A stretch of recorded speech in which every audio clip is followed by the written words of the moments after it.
مولاي صل وسلم دائما ابدا على حبيبك خير الخلق كلهم يا ربي بالمصطفى بلغ مقاصدنا واغفر لنا ما مضى يا واسع الكرم فإن من جودك الدنيا وضرتها ومن علومك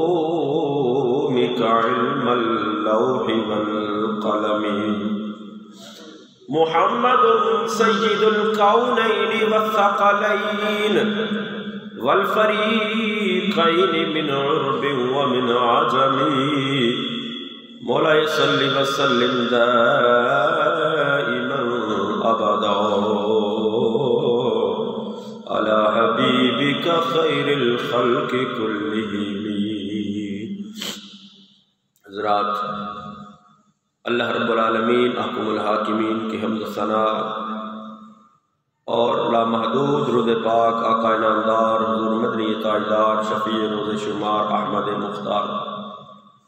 حبیب پروردگار صلی اللہ تعالی علیہ وآلہ وسلم کی ذات بابرکات پر پیش کرنے کے بعد اللہ رب العالمین احکم الحاکمین کے مقدس اور پاک بارگاہ کے اندر دعا ہے کہ خالق کائنات اپنے محبوب کریم صلی اللہ تعالی علیہ وآلہ وسلم کے صدقے تمام عالم اسلام اور بالخصوص ملک پاکستان کے اندر امن اور سلامتی عطا فرمائے. عزیزان گرامی قدر، عیسوی سال 2021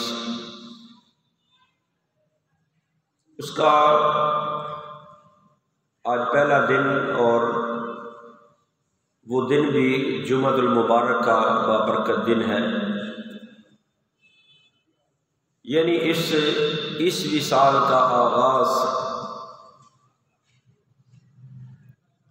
جمعۃ المبارک کے بابرکت دن سے ہو رہا ہے. اگرچہ ہم مسلمان ہیں اور ہمارا اسلامی سال محرم الحرام سے شروع ہوتا ہے، مگر چونکہ ہم اس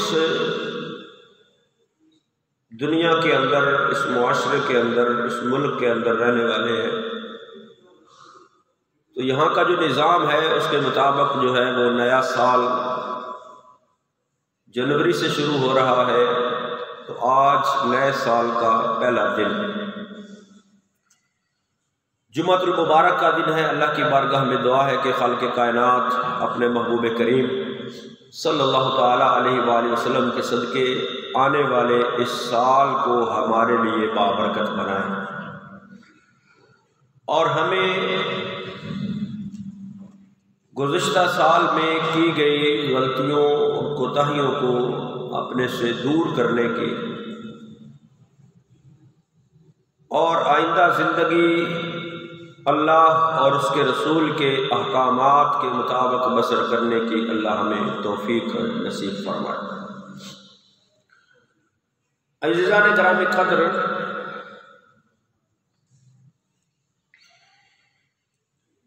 اللہ رب العالمین نے انسان کو ان گنت اور بے شمار نعمتوں سے مالا مال کیا ہے. خالق نے فرمایا وَإِن تَعُدُّوا نِعْمَةَ اللَّهِ لَا تُحْصُوهَا. فرمایا کہ اللہ کی اتنی نعمتیں ہیں کہ ان کا شمار ممکن نہیں. ان گنت اور بے شمار نعمتوں سے اللہ نے ہمیں مالا مال کیا. لیکن اگر ان نعمتوں کو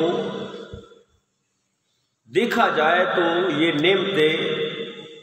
دو قسم کی ہیں. ایک وہ نعمتیں ہیں جو اللہ نے ہمیں ظاہری طور پر عطا فرمائی ہیں، یعنی انسان کو اعضائے بدنیہ عطا فرمائے، انسان کو مال و دولت عطا فرمایا، انسان کو رزق عطا فرمایا، انسان کو دنیا کے اندر اولاد عطا فرمائی، سکون عطا فرمایا، دنیا کی نعمتوں سے مالا مال کیا جو ظاہری طور پر نظر آنے والی نعمتیں ہیں۔ تو اللہ کی عطا کردہ نعمتوں کی ایک قسم جو ہے وہ یہ، اگر ان کو تقسیم کیا جائے تو دو قسمیں ہیں۔ ان میں سے پہلی قسم ہے جو ظاہری نعمتیں ہیں، اور دوسری قسم ہے وہ باطنی نعمت جو ظاہری طور پر نظر نہیں آتی۔ اور باطنی نعمت میں سب سے بڑی نعمت جو ہے وہ ہے بندے کا ایمان، جس سے اللہ نے ہم مسلمانوں کو، ایمان والوں کو مالا مال فرمایا ہے۔ یہ کائنات کے اندر اگر دیکھا جائے، ظاہری اور باطنی نعمتوں کا موازنہ کیا جائے، دیکھا جائے تو ظاہری اعتبار سے جو مال کی دولت ہے، اولاد کی دولت ہے، کاروبار کی دولت ہے، یہ جو نعمتیں ہیں، یہ جو دولتیں ہیں جو اللہ نے عطا کی ہیں، ان میں سے اکثریت ایسے لوگ ہیں جو اس باطنی نعمت یعنی ایمان کی نعمت سے محروم ہیں۔ دنیا کے اندر کفار و مشرکین، عیسائی، یہودی، دیگر مذاہب، ان کے پاس یہ ظاہری نعمتیں جو ہیں اللہ کی، یہ کثرت کے ساتھ ہیں۔ ان کے پاس دولت بڑی ہے، ان کے پاس مال بڑا ہے، ظاہری طور پر وہ یہ دنیاوی نعمتوں سے، ظاہری نعمتوں سے مالا مال ہے، لیکن جو حقیقی نعمت ہے جس سے اللہ نے مومنوں کو مالا مال کیا ہے، یعنی ایمان کی دولت، ایمان کی نعمت، اس سے وہ کفار اور مشرکین محروم ہیں۔ یہ ایمان کتنی بڑی نعمت ہے، اس بات کا اندازہ اس بات سے لگائیے کہ دنیا کے اندر بے شمار نعمتیں رکھنے والا اگر ایمان کی نعمت سے، ایمان کی دولت سے خالی ہے تو مرنے کے بعد وہ کہاں جائے گا؟ اس کا ٹھکانہ ہوگا دوزخ، وہ جہنم میں جائے گا۔ تو اس وقت اس کی یہ دنیا کی نعمتیں اس کی کسی کام نہیں آئیں گے۔ اگر ایمان کی دولت نہیں ہے، بندہ ایمان والا نہیں ہے، کافر ہے، مشرک ہے، عیسائی ہے، یہودی ہے، دنیا کی بے شمار نعمتیں رکھنے والا ہے، یہ دنیا کا امیر ترین آدمی وہ بل گیٹس، کتنی دولت ہے اس کی، ایک ایک سیکنڈ کے حساب سے اس کی دولت میں اضافہ ہو رہا ہے، لیکن وہ ایمان کی دولت سے محروم ہے، ایمان کی نعمت سے محروم ہے۔ تو جب کوئی یہ دنیا کی نعمتیں رکھنے والا جس کے دل میں ایمان کی نعمت نہیں ہے، جس کے دل میں ایمان کی دولت نہیں ہے، جس کو اللہ نے اس باطنی نعمت سے مالا مال نہیں کیا، تو جب وہ دنیا سے جائے گا تو یہ دنیا کی نعمتیں اس کے کام نہیں آئیں گے، وہ دوزخ کے اندر جائے گا، وہ جہنم کے اندر جائے گا۔ تو یہ ایمان کتنی بڑی نعمت ہے کہ جس کے دل میں ایمان ہے تو مرنے کے بعد کچھ تو ایسے ہوں گے کہ جن کو اللہ بغیر حساب کے جنت عطا فرما دے گا، کچھ ایسے ہوں گے جن کا حساب ہوگا، جو کافر ہے اس کا کوئی حساب نہیں ہوگا، وہ مرنے کے بعد سیدھا دوزخ کے اندر۔ لیکن جس کے پاس ایمان کی نعمت ہے، ایمان کی دولت ہے، اللہ کے کرم سے کچھ بغیر حساب کے جنت کے اندر چلے جائیں گے، کچھ ایسے ہوں گے جن کا حساب ہوگا۔ تو جن کا حساب ہوگا ان میں سے بھی جن کی نیکیاں زیادہ ہوں گی وہ جنت کے اندر چلے جائیں گے، اور جن کی نیکیاں تھوڑی ہوں گی، گناہ زیادہ ہوں گے، وہ جہنم کے اندر داخل کیے جائیں گے۔ لیکن جیسے جیسے ان کے گناہ ختم ہوتے جائیں گے، ان کو جہنم سے نکال کر بالآخر جنت میں داخل کر دیا جائے گا۔ یہ کس چیز کی بدولت ہے؟ یہ ہے ایمان کی بدولت۔ جو اللہ نے ایمان والوں کو، مسلمانوں کو، مومنوں کو یہ ایمان کی نعمت سے مالا مال کیا ہے، جو باطنی نعمت ہے، جس کے دل میں یہ نعمت ہوگی اس کا اگلا جہان آسان ہوگا۔ تو اس بات سے یہ اندازہ ہم لگا سکتے ہیں کہ یہ دنیا کی نعمتیں، ان کی حیثیت اور وقعت کیا ہے، اور جو باطنی نعمت ہے ایمان، اس کی حیثیت اور وقعت کیا ہے۔ دنیا کا مال رکھنے والا، دنیا کی دولت رکھنے والا، دنیا کا سب سے امیر ترین شخص بھی جو ایمان کی نعمت سے خالی ہے، وہ مرنے کے بعد جہنم کے اندر جائے گا، کروڑہا سال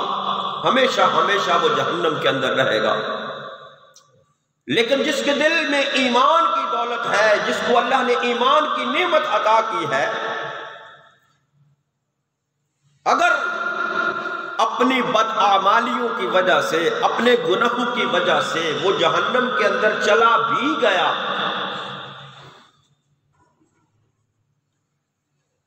تو کچھ کو محبوب کریم صلی اللہ تعالیٰ علیہ وآلہ وسلم کی شفاعت جہنم سے نکال کر جنت میں داخل کرے گی، کچھ اپنے اعمال کی سزا کاٹنے کے بعد جہنم سے نکال کر جنت میں چلے جائیں گے۔ یعنی جس نے پڑھا ہے لا الہ الا اللہ محمد الرسول اللہ، یعنی جس کے دل میں ایمان کی دولت ہے، وہ ہمیشہ ہمیشہ جہنم میں نہیں رہے گا، وہ جنت میں جائے گا۔ تو جب جنت میں جائے گا، اس کو وہ پچھلی ساری تکلیفیں بھول جائیں گی، وہ ساری تکلیفیں بھول جائیں گی۔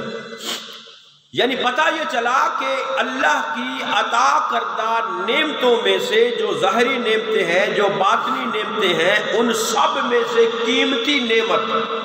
وہ ہے بندے کا ایمان، بندے کا ایمان۔ تو شیطان بندے کے ایمان پر ڈاکہ ڈالنے کی کوشش کرتا ہے۔ نفس اور شیطان بندے کو اللہ کی راہ سے بھٹکاتا ہے،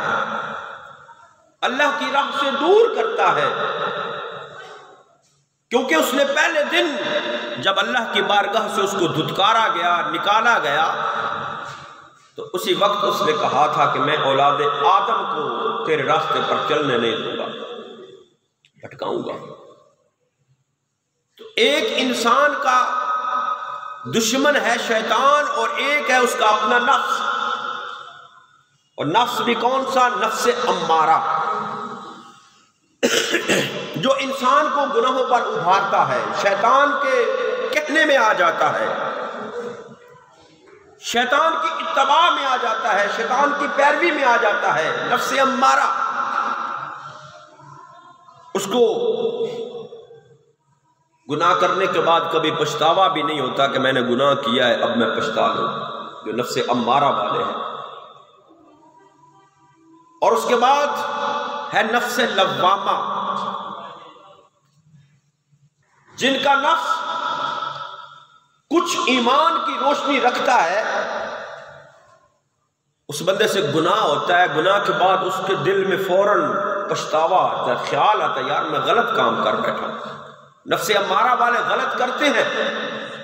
ان کو کبھی خیال نہیں آیا کہ ہم نے یہ کام غلط کیا ہے۔ نفس لوامہ والے، ان سے شیطان کے بہکاوے میں آ کر، نفس کے بہکاوے میں آ کر ان سے گناہ سرزد ہوتا ہے، لیکن فوراً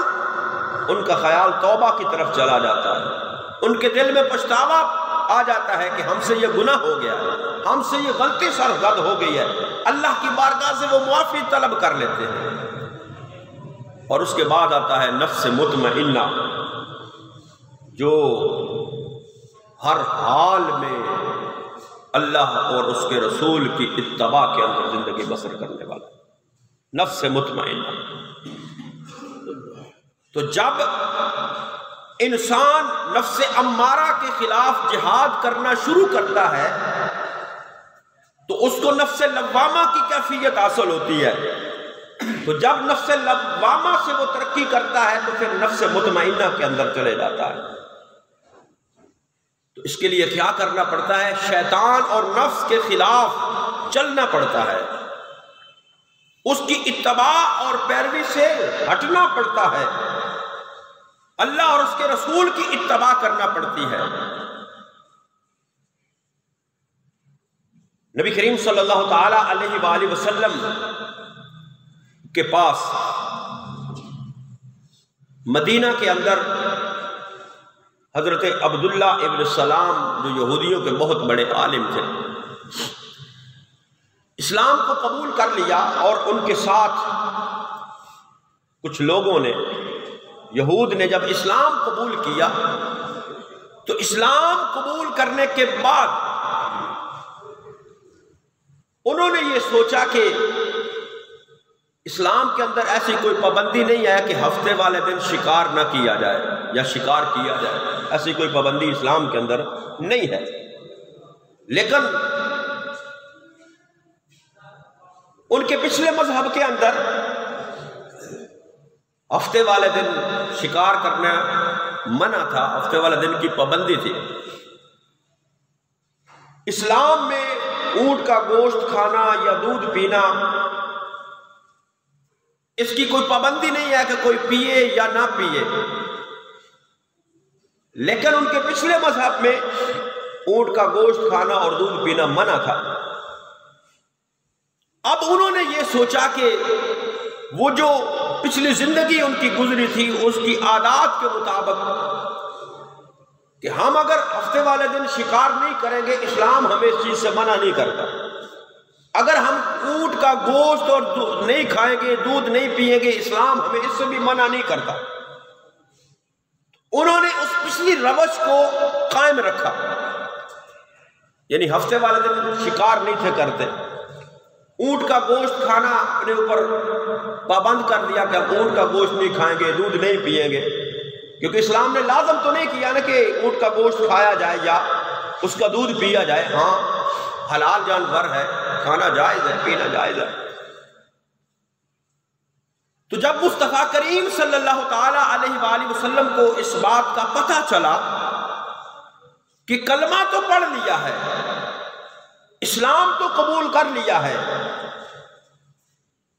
لیکن ابھی وہ عادات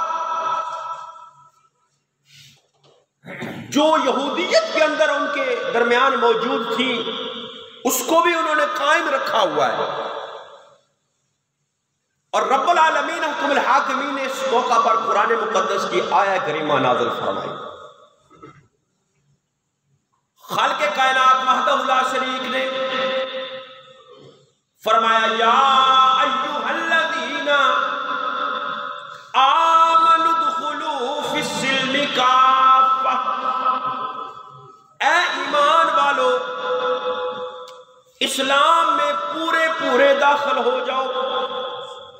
ولا تتبعوا خطوات الشیطان، شیطان کی پیروی مت کرو، انہ لکم عدو مبین، فرمایا بے شک وہ تمہارا کھلا دشمن ہے۔ ایک تو یہ آیت کریمہ ان کے بارے میں نازل، اور مفسرین نے فرمایا کہ یہ جو منافقین تھے جنہوں نے کلمہ پڑھا ہوا تھا، نبی کریم صلی اللہ تعالیٰ علیہ وآلہ وسلم کے پیچھے نمازیں بھی ادا کرتے تھے، لیکن جب مصطفیٰ کریم صلی اللہ تعالیٰ علیہ وآلہ وسلم کی مجلس سے اٹھتے تو کفار و مشرکین کے ساتھ بیٹھ جاتے۔ ان کو کہتے ہم تمہارے ساتھ ہیں، مسلمانوں کو کہتے ہم تمہارے ساتھ ہیں، اور مسلمانوں کی باتیں وہ کفار و مشرکین کو بتاتے ہیں۔ تو ایک خطاب یہ ان سے ہے، اور تیسرے نمبر پر پھر یہ پوری اسلام کے ماننے والے پوری مسلمان قوم کے لیے یہ خطاب ہے، کیونکہ قرآن صرف اس وقت کے لیے نہیں تھا، قرآن جو ہے وہ پوری زندگی کے لیے ہے۔ فرمایا ایمان والو، اگر تم نے کلمہ پڑھ لیا ہے تو پھر یہ نہیں کہ آدھا تیتر اور آدھا بٹیر والا معاملہ، فی السلم کافہ، ادخلوا فی السلم کافہ، اسلام میں پورے آ جاؤ۔ اگر بندہ کسی کمپنی میں ملازم ہو تو کمپنی کی ملازمت کرتے ہوئے جس شخص کی کمپنی ہوگی اس کو اس کے بنائے ہوئے جو رولز ہیں ان کو فالو کرنا ہوگا۔ یعنی جس کمپنی میں وہ ملازمت کر رہا ہے، جس کمپنی میں وہ نوکری کر رہا ہے، وہ جس شخص کی کمپنی ہے اس نے اس کے لیے کچھ رولز بنائے ہوئے، کچھ اصول بنائے ہوئے کہ میری کمپنی میں جو شخص کام کرے گا وہ اس طرح کے کپڑے پہنے گا، اس طرح کا اس کا لباس ہوگا۔ بعض فیکٹریز نے اپنا ایک لباس مخصوص کیا ہوتا ہے، اس طرح اتنے ٹائم پر وہ آئے گا، اتنے ٹائم پر اس کو چھٹی ملے گی۔ یعنی ایک اپنے اس کمپنی کے اصول اور رولز ہوتے ہیں جو اس کمپنی کے مالک کے بنائے ہوئے ہوتے ہیں۔ تو جو کمپنی کا ملازم ہوتا ہے، جو اس کمپنی میں نوکری کرتا ہے، اس کو اس کمپنی کے اصول اور رولز جو ہے وہ فالو کرنے پڑتے ہیں۔ اگر وہ ان اصول پر عمل نہیں کرتا، ان رولز پر عمل نہیں کرتا، تو کمپنی اس کو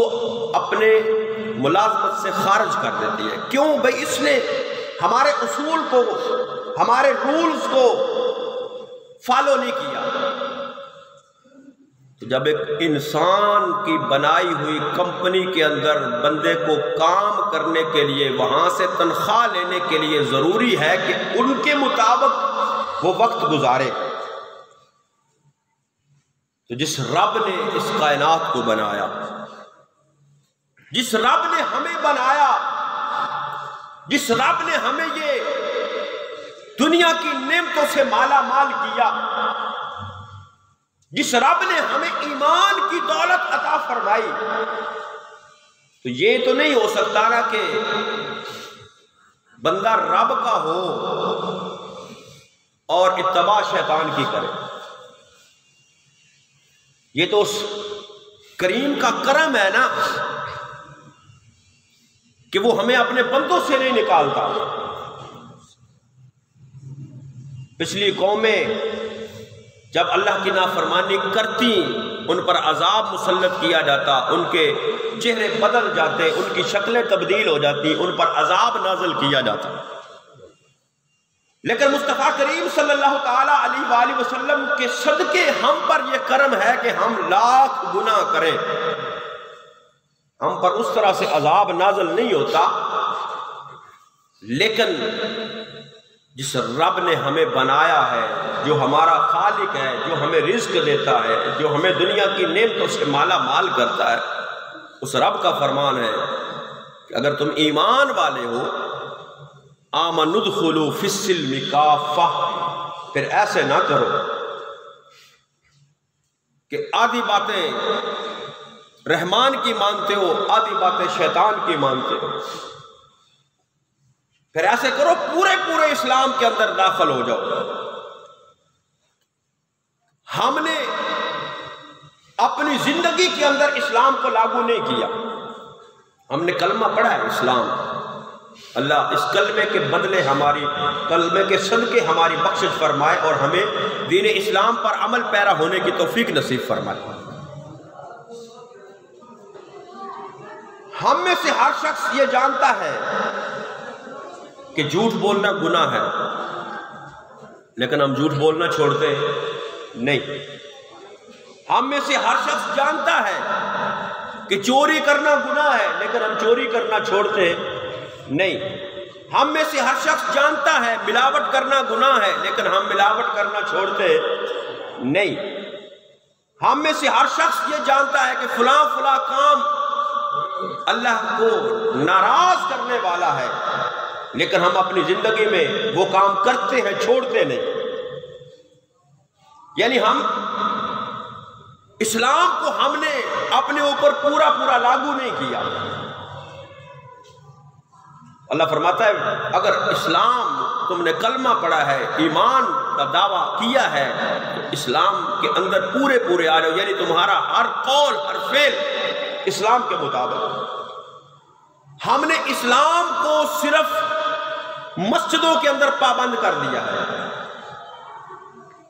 کہ اسلام صرف مسجدوں کے اندر ہے، تو 5 وقت کی نماز ہوگی، جمعہ ہوگا، روزے ہوگے، تراویح ہوگی، یہ ہمارا اتنا اسلام ہے۔ حالانکہ اسلام ایک مکمل ضابطہ حیات ہے، اسلام ایک مکمل دین ہے، اور نبی کریم صلی اللہ تعالیٰ علیہ وآلہ وسلم کی صورت میں ہمارے لیے مکمل رہنمائی بھی موجود ہے۔ وہ معیشت ہو، وہ معاشرت ہو، وہ سیاست ہو، وہ کوئی بھی معاملہ ہو، ہر ایک معاملے میں اسلام کی رہنمائی موجود ہے، لیکن ہم اسلام کو صرف مسجد کے اندر رکھتے ہیں۔ اسلام کو ہم اپنے کاروبار میں نہیں آنے دیتے، اسلام کو ہم اپنی معیشت میں نہیں آنے دیتے، اسلام کو ہم اپنی معاشرتی زندگی میں نہیں آنے دیتے، اسلام کو ہم کسی معاملے میں داخل نہیں ہونے دیتے۔ ہم کلمہ پڑھتے ہیں، ہم مسلمان ہیں، ہمارا گھر بظاہر یہ بتاتا ہے کہ یہ کسی مسلمان کا گھر ہے، لیکن اسلام ہمارے گھر کے دروازے پر رہتا ہے، ہم دروازے سے اندر نہیں داخل ہونے دیتے۔ کیوں؟ ہمارا خوشی کا موقع ہو کبھی ہم نے اسلام کو فالو کیا، غمی کا موقع ہو کبھی ہم نے اسلام کو فالو کیا۔ یہ جو رات گزری ہے، ہیپی نیو ایئر نائٹ، ہم مسلمان ہیں، ہمارا اسلام ہمیں اس بات کا تقاضا نہیں کرتا کہ ہم وہ غیروں کی رسومات کو اپنائیں، اور ہمارا سال بھی بحیثیت مسلمان محرم الحرام سے شروع ہوتا ہے۔ چلے جی، جنوری فروری یہ ہم جس معاشرے میں رہتے ہیں اس کا نظام سلسلہ جو ہے وہ اس حساب سے چلتا ہے، اس حساب سے جی یہ نیا سال رات شروع ہوا ہے۔ اس نئے سال کے آغاز کے موقع پر خوشی کے اندر کیا ہم نے دیکھا ہے کہ اسلام اس بارے میں کیا کہتا ہے؟ کیا ہم جو اس خوشی کے موقع پر حرکات کر رہے ہیں، جو کام ہم کر رہے ہیں، کیا اسلام اس بات کی اجازت دیتا ہے؟ کروڑوں اربوں روپے کی آتش بازی، شراب نوشی، یہ سب کچھ ہوا ہے، ہوتا ہے ہر سال، لیکن کبھی ہمارے ضمیر نے ہمیں ملامت کیا کہ کیا اسلام اس بات کی اجازت دیتا ہے؟ اور پھر وہ لوگ میلاد النبی صلی اللہ تعالیٰ علیہ وآلہ وسلم کا موقع آ جائے، لوگ جھنڈیاں لگا لیں، لائٹیں لگا لیں، ان کو اس وقت غریب کی بیٹی یاد آ جاتی ہے۔ قربانی کا موقع آ جائے تو کوئی شخص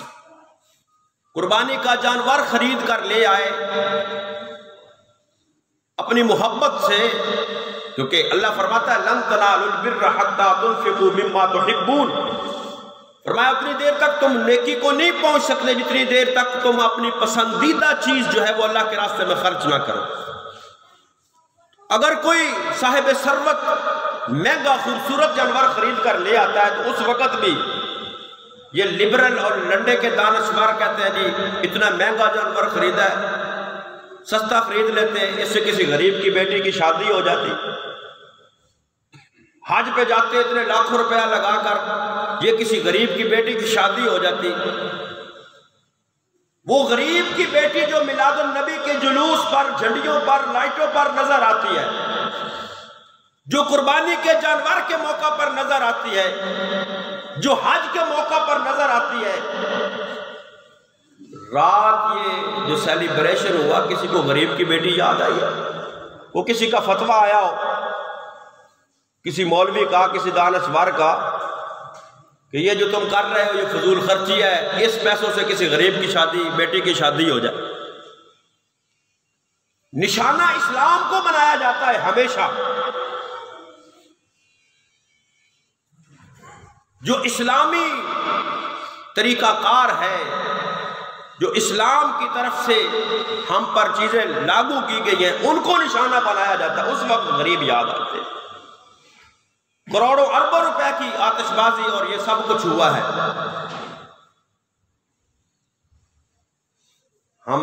مسلمان ہیں، ہمیں اپنا ہر قول، ہر فعل جو ہے وہ اسلام کے مطابق کرنے کی ضرورت ہے، تبھی کامیابی ہوگی۔ آج صرف ہم نے، میں پہلے عرض کیا کہ ہم نے مسجد تک اسلام کو رکھ دیا، یا اسلام کے سارے احکامات ہم نے رکھ دیا کہ بس ہمارے جو مولوی صاحب ہیں وہ اسلام کے احکامات وہ پورے کریں گے، ہم نے نہیں پورے کرنے۔ ہمارے کاروبار میں، ہمارے گھر میں، ہمارے کسی معاملے میں اسلام نظر نہیں آتا۔ تو آج ذلت اور رسوائی جو مسلمانوں کے مقدر میں، اس میں کی وجہ یہی ہے کہ ہم نام کے مسلمان رہ گئے ہیں۔ ہماری عادتیں، ہمارے طور طریقے، ہماری رسم و رواج، ہمارے تہوار منانا، یہ ہمارے سب غیروں والے ہو چکے ہیں۔ یہ ہم نفس و شیطان کو خوش کرنے کے لیے کرتے ہیں۔ حالانکہ ابھی رات پنجاب پولیس نے، سیالکوٹ پولیس نے بڑی کوشش کی ہے کہ یہ گل گپاڑا اور یہ ون ویلنگ وغیرہ نہ ہو، لیکن اس کے باوجود ہم باز آنے والی قوم نہیں۔ جو ہمیں ہمارا نفس کہے گا، جو ہمیں ہمارا دل کہے گا، ہم وہ کریں گے۔ نہیں، اس دل کو، اس جسم کو، اپنے آپ کو اسلام کے تابع کرنے کی ضرورت ہے۔ جب ہم اسلام کے تابع ہو جائیں گے، ہمارا ہر قول، ہر فعل، ہر عمل، ہر خوشی، ہر غمی، ہماری معاشرت، ہماری معیشت، ہماری سیاست، جب سب کچھ اسلام کے مطابق ہو جائے گا تو پھر اس مسلمان کے سامنے دنیا کی کوئی طاقت نہیں ٹھہر سکتی۔ ہمیں کمزور کر دیا گیا ہے، اسی وجہ سے کمزور کر دیا گیا ہے کہ غیروں نے ہمارے اندر اپنی عادات، اپنی رسومات جو ہیں وہ ٹھوس دی ہیں، ہم نے قبول کر لیا، کیونکہ ہمارا نفس اس بات پر خوش ہوتا ہے، شیطان اس بات پر خوش ہوتا ہے کہ نام کے مسلمان رہ جائے۔ آج کا پیغام اس نئے سال کے پہلے دن اور پہلے جمعہ کے موقع پر یہی ہے کہ ہم اپنے آپ کو اسلام کے تابع کریں۔ میں بھی، آپ بھی، ہم سب، ہمارا ہر قول، ہر فعل، ہر عمل جو ہے وہ اسلام کے جب مطابق ہو جائے گا تو پھر ہمیں وہ نفس مطمئنہ والا مقام جو ہے وہ نصیب ہو جائے گا۔ پھر ہم وَأَنْتُمُ الْأَعْلَوْنَ إِن كُنْتُم مُؤْمِنِينَ، پھر ہم سرفراز ہو جائیں گے کامیابیوں سے، پھر ہم بلند و بالا ہو جائیں گے۔ اس کے لیے ہمیں اپنے نفس سے اور شیطان سے لڑنے کی ضرورت ہے۔ اللہ رب العالمین حکم الحاکمین ہم سب کو دین اسلام میں کے اندر پورا داخل ہونے کی اور دین اسلام کے مطابق زندگی بسر کرنے کی مجھے اور آپ سب کو اللہ توفیق نصیب فرمائے۔